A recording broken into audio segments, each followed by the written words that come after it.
Side खबरों के लिए सब्सक्राइब करें फ्लेम मीडिया और उसके बाद बेल आइकन को प्रेस करें ताकि सबसे पहले आपको मिले एक्सक्लूसिव खबरें।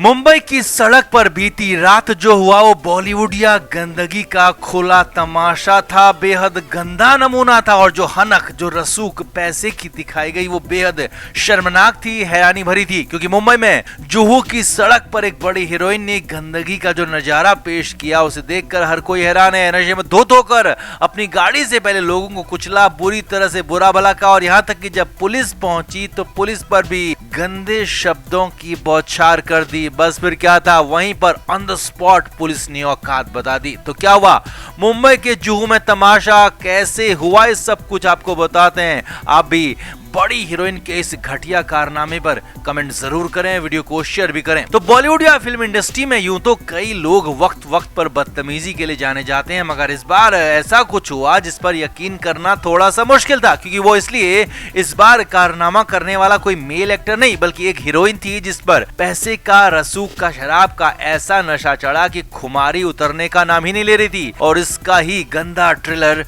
जुहू की सड़क पर दिखा जब बवाल मच गया। आरोप काव्या थापर पर है। जी हाँ, तमिल और तेलुगु इंडस्ट्री की बड़ी हीरोइन कही जाने वाली काव्या थापर इन दिनों बॉलीवुड के प्रोजेक्ट में भी काम कर रही है और बहुत जल्द बॉलीवुड में बड़ी फिल्म से डेब्यू करने वाली है। अब काव्या थापर तमिल तेलुगु इंडस्ट्री में कई हिट फिल्में दे चुकी है, तो उसका घमंड, उसका नशा सातवें आसमान पर है। और इधर इलाका था मुंबई का जुहू और घटना हुई रात के करीब 4 बजे या कह लें कि सुबह के करीब 4 बजे के आसपास की घटना है। आरोप है कि पूरी तरह से धुत काव्या थापर अपनी रेंज रोवर गाड़ी से जा रही थी, लेकिन हालत ऐसी थी कि गाड़ी सीधी चल नहीं रही थी। कुछ चश्मदीद राहगीरों का कहना है कि काव्या थापर की गाड़ी रोड पर इधर से उधर डोल रही थी और काव्या पूरी तरह से धुत थी। इस दौरान जुहू बीच के पास काव्या की गाड़ी ने एक शख्स को लगभग कुचल दिया। जी हाँ, तुरंत ही बवाल हो गया, हंगामा हो गया, लोग इकट्ठा हो गए। अब यहाँ पर आगे बढ़ने से पहले आपको बता दें कि मुंबई में रात हो या फिर दिन बहुत ज्यादा अंतर वहाँ पर होता नहीं। वहाँ पर जितने लोग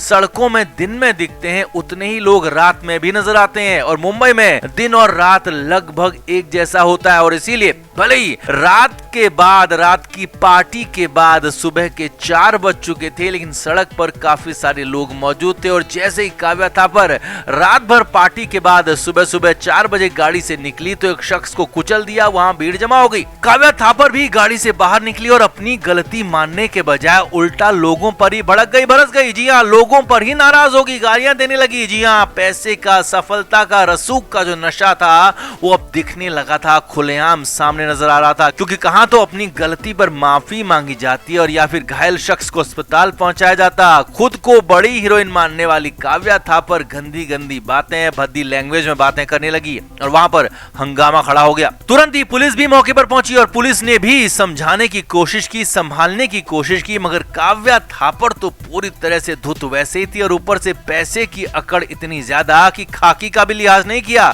पुलिस पर भी बरस पड़ी। अब जुहू की बीच सड़क पर यह तमाशा हो रहा था सुबह के 4 बजे। हालात ये थे कि घायल शख्स को पुलिस ने पहले तुरंत अस्पताल पहुंचाया और काव्या थापर अपनी गलती मानने को तैयारी नहीं थी, उल्टा चोर कोतवाल को डांटे वाली कंडीशन हो रही थी। काव्या थापर बेकाबू होने लगी थी और पुलिस पर भी भद्दी भद्दी बातें बोलने लगी, गालियां तक देने लगी। बस फिर क्या था, खाकी के सब्र का बांध टूट गया। तुरंत ही काव्या थापर को केस दर्ज करके अरेस्ट कर लिया गया। काव्या थापर को सबके सामने हथकड़ी लगाई गई। जी हाँ, तुरंत ही पुलिस जीप में डालकर थाने ले जाए गए, गाड़ी को भी सीज कर दिया गया। काव्या थापर को हवालात में डाल दिया गया।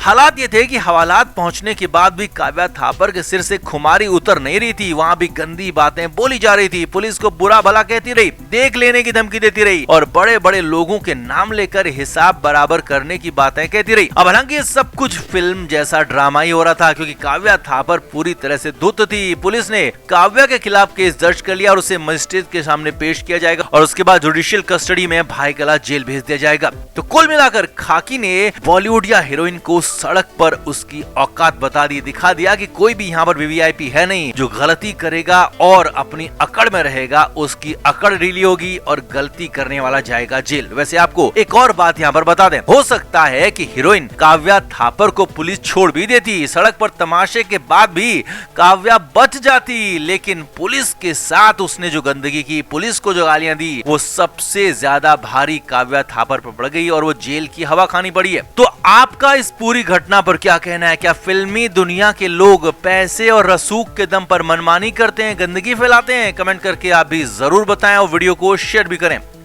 तो बप्पी लाहिरी के लिए दुनिया भर में लोग गम में डूबे हैं। उनके अचानक चले जाने से हर कोई हैरान है, हर कोई जानना चाहता है कि आखिरी 24 घंटे या कहें कि आखिरी घंटों में बप्पी दा के साथ क्या हुआ। अब तक कहा जा रहा था कि बप्पी दा को नींद को लेकर जो बीमारी थी, जिसमें रात में सोते समय सांस रुक जाती है, लेकिन असली वजह जो अब सामने आई है वो बिल्कुल अलग है, बिल्कुल दूसरी। और ये सब कुछ बप्पी दा के साथ रहने वाले, उनके घर पर ही रहने वाले उनके दामाद गोविंद बंसल ने बताया। आखिर क्या हुआ था उस रात, कैसे अचानक चले गए बप्पी दा, सब कुछ गोविंद बंसल ने बताया। गोविंद ने बताया कि हम सोमवार को बप्पी दा को अस्पताल से लेकर घर आए थे और वो ठीक भी थे। मंगलवार को उन्होंने ठीक से खाना खाया था और वो पूरी तरह से बिल्कुल सटीक ठीक थे। गोविंद बंसल के मुताबिक मंगलवार की रात करीब 8:30 से 9 बजे के बीच हमने डिनर किया और बप्पी दा ने भी डाइनिंग टेबल पर आकर सबके साथ डिनर किया, सबके साथ बातचीत की, वो बिल्कुल ठीक थे। जी हाँ, बप्पी दा ने डाइनिंग टेबल पर डिनर किया था, लेकिन जैसे ही बप्पी दा ने खाना खाया तो उनकी हालत बिगड़ना शुरू हो गई। जी हाँ, बप्पी लाहिरी के दामाद गोविंद बंसल ने बताया कि खाना खाते ही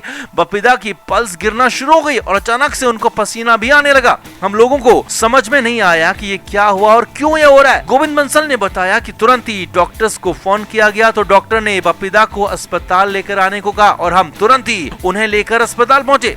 अब गोविंद बंसल का कहना है कि अस्पताल ले जाते ही डॉक्टर्स ने उन्हें मृत घोषित कर दिया। जी हां, मंगलवार की रात को करीब 11:45 पर बप्पी दा को लेकर घोषणा कर दी गई, लेकिन गोविंद बंसल का कहना है कि वो घर पर ही चल बसे थे। जी हां, क्योंकि उन्हें आया था हार्ट अटैक। जी हां, बप्पी दा किसी अन्य बीमारी की वजह से नहीं गए, बल्कि बप्पी दा को हार्ट अटैक आया था और उसी वजह से वो चले गए और उसका पता अब चला है। अब उसके बारे में दामाद गोविंद बंसल ने बताया है, यानी जिस नींद वाली बीमारी ओएसए की बात कही जा रही थी वो ठीक हो चुकी थी, बप्पी दा ठीक हो चुके थे, लेकिन डाइनिंग टेबल पर आए हार्ट अटैक की वजह से बप्पी दा चले गए और उन्होंने दुनिया छोड़ दी। बताया जा रहा है कि बप्पी दा ने आखिरी सांसें अपनी बेटी रीमा की बाहों में घर पर ही ली थी। हालांकि डॉक्टर्स के मुताबिक बप्पी लाहिरी का निधन ऑब्स्ट्रक्टिव स्लीप एपनिया यानी कि ओएसए की बीमारी की वजह से हुआ था, जो कि पिछले 1 साल से ओएसए से पीड़ित थे। इसके साथ ही वो बढ़ती उम्र के साथ कई और भी स्वास्थ्य संबंधी दिक्कतों का सामना कर रहे थे। बप्पी दा इंडस्ट्री में 48 साल तक रहे। उन्होंने अपने करियर में करीब 5000 गाने कंपोज किए। उन्होंने हिंदी, बंगाली, तमिल, तेलुगु, मलयालम, कन्नड़, गुजराती, मराठी, पंजाबी, ओडिया, भोजपुरी, असमी भाषाओं के साथ बांग्लादेश की फिल्मों और अंग्रेजी गानों को भी कंपोज किया। यानी कि दुनिया भर में उनकी फैन फॉलोइंग है, दुनिया भर में उनके चाहने वाले हैं। और अब बप्पी दा को लेकर पता चला है कि उनकी आखिर में जान कैसे गई, कैसे वो चले गए, तो उसकी वजह हार्ट अटैक, जो कि उनके दामाद गोविंद बंसल ने बताया। तो बप्पी दा को लेकर, बप्पी लाहिरी को लेकर आपकी क्या यादें हैं? आप भी कमेंट बॉक्स में अपनी यादें जरूर बताएं और वीडियो को शेयर भी करें। Flame media report.